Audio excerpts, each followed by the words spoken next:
دوستانو هیله د روغ جوړ او صحتمند راته اوسئ. نن بیا هم باینانس چارت تحلیل او کینډلسټیکونو برخه ده. نوې ویډیو سره درته راغلم. هیله د روغ جوړ او صحتمند اوسئ. پرون خو مو درته 13 ورځ ویډیو واچوله چې هغې کې مو یو څه کندلونه دوجي او هنګین او دغه یو څه نور کندلونه مو درته درښودل. نو نن ورځ بیا هم کینډلسټیکونه دي. کینډلسټیکونه ډیره مهمه موضوع ده. د چارت د تحلیل د بازار د مسیر د 50% څخه یعنی تاسو کولی شئ د کینډلسټیکونو په واسطه هم معلوم کړئ. نو وخت مو ډیر نه نیسم. که چینل کې نوی را سره چینل سبسکرایب کړئ، ویډیو لایک کړئ او راځو اوس خپل درس ته. نن ورځ درس سره زه به دا کالم لومړی راواست کړم.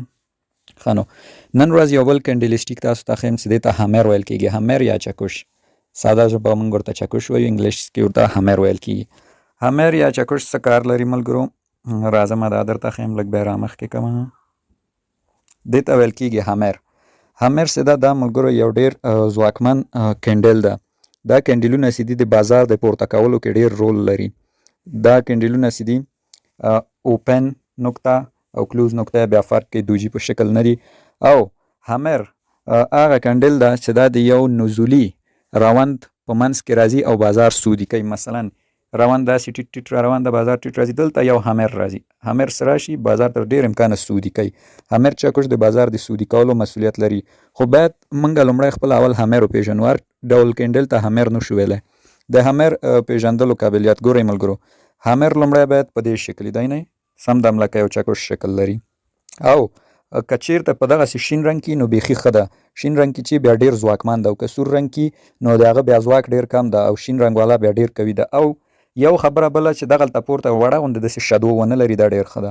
که شادو ولري هغه هم همر ده، خو که شادو ونه لري بیا بیخي ښه ده، ځکه ځواکمن ده هغه ډېر. او یو بل دا خو مې تاسو ته ویلي و دې برخې ته چې دې ته بادي یا بدنه وایي که نه. نو بادي یا بدنې اندازه باید 3 برابره د شادو وي. دې ته شادو ویل کېږي. د دې باید 3 برابره وي. مثلا ته وګورئ دا څونه ده دغونه، نو دا لاندې برخه باید د دې داسې 3 برابرو پورې بیا ورته همر ویل کېږي. نو دا همرونه دي. مثلا دې نقطه کې اوپن خوړلی، دلته کلوز خوړلی، او ټولو نه ښه داسې شین رنګ ولري. دا شین رنګ ولري، دا بیا ډېر قوي. او همرونه ما درته ویل چې د یو نزولي روند، دا نزولي د را روند دلته یو همر راځي. نزولي روند کې شکل نیسي او بازار تر ډېر امکانه پورته وړي. او د همر خصوصیت باید پورته وړه شدو ونه لري، ډېر ښه ده. بادي باید د شدو 3 برابره وي. بادي یا بدنه باید د شدو 3 برابره وي. که 3 برابره نه وه نو هغه ته به همر نه ویل کېږي. اوس که دا داسې یو شدو پورته ولري او دا لږ غټی، دا همر نه ده. هر کینډل ته همر بیا نشو ویلی. همرونه یو قدرتمند کینډلسټیکونه دي چې د بازار د روند د پورته کولو ډېره ګټه وکېږي د همر څخه. همر چې دا یو نزولي روند اخلي، سودي کوي. نو دا و همر. راځه یو ډول بل کینډل درته ښیم. دې نه به تاو شو. دا ده انورټډ همر. دا هم همر ده، دا هم چکش ده، خو دا څنګه؟ دا سرچپه ده. ګورئ هغه پورته خوا او دا لاندې خوا. دې ته هم انورټډ همر ویل کېږي. انورټډ همر څه ډول ده؟ د دې هم خصوصیات ټول د همر په شکل دي. ښه داسې دا وړه شدو نه لري.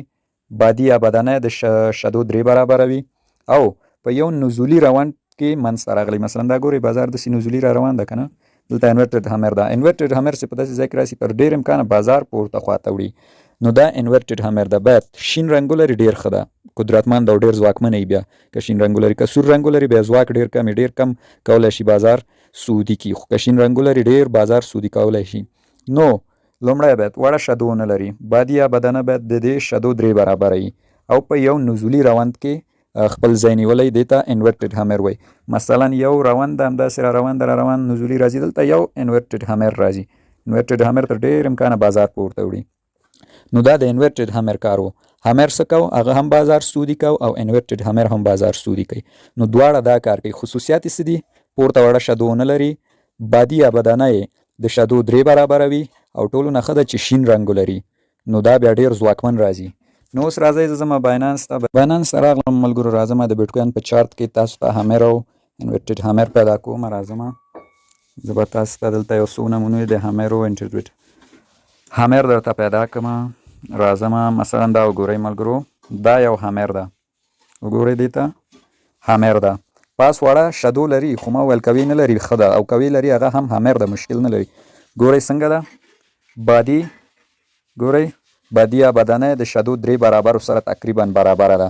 دلته واقع شوې ده. ګورئ واقع شوې ده. یو نزولي روند راغلی. دا نزولي شوې ده، نزولي خانه ده، سره ده. نزولي روند راغلی، همر لګېدلی، بازار یې پورته کړی ده. نو د نزولي راوندونو په منځ کې همر بازار پورته کوي. مثلا دا وګورئ، دا سور کینډل دا هم سم داسې ده لکه انورټډ همر، خو دا په یو سودي راوند کې راغلی. ګورئ بازار نه ده نزولي کړی، سودي کړی، هغه نه ده سودي کړی، نزولي کړی ده. ولې؟ ځکه چې تقریبا دا ډېر همر دم ورته والی نه لري. ګورئ شادو یو څه غټه ده او په یو سودي راوند کې راغلی ده. بازار پورته تللی، سود یې کړی، بیا دلته انورټډ همر په شکل راغلی. نو دا بیا بازار نشي نزولي سودي کولی، ځکه چې موږ وویل همر او انورټډ همر که د یو نزولي روند په منځ کې راشي نو بازار سودي کوي. لکه دې غوندې سودي نزولي روند خواته راغلی او بازار یې سودي کړی ده. راځئ یو بله نمونه درته ښیم. دا وګورئ، دا هم همر ده، وینئ دا چکش، دا هم همر ده. بدنه یې د شدو 3 برابره ده، پورته یو نری تیکه غوندې شدو هم لري، خو بازار یې څنګه کړی؟ نو سودي کړی. مګر ګورئ نزولي راغلی که نه، دا سره خانه نزولي ده که نه، نزولي راغلی، دلته یو همر لګېدلی. همر څه کړی؟ بازار یې تر دې حده پورته کړی ده. نو دا و همر او د ده کار او انورټډ همر مې هم درته وویلې.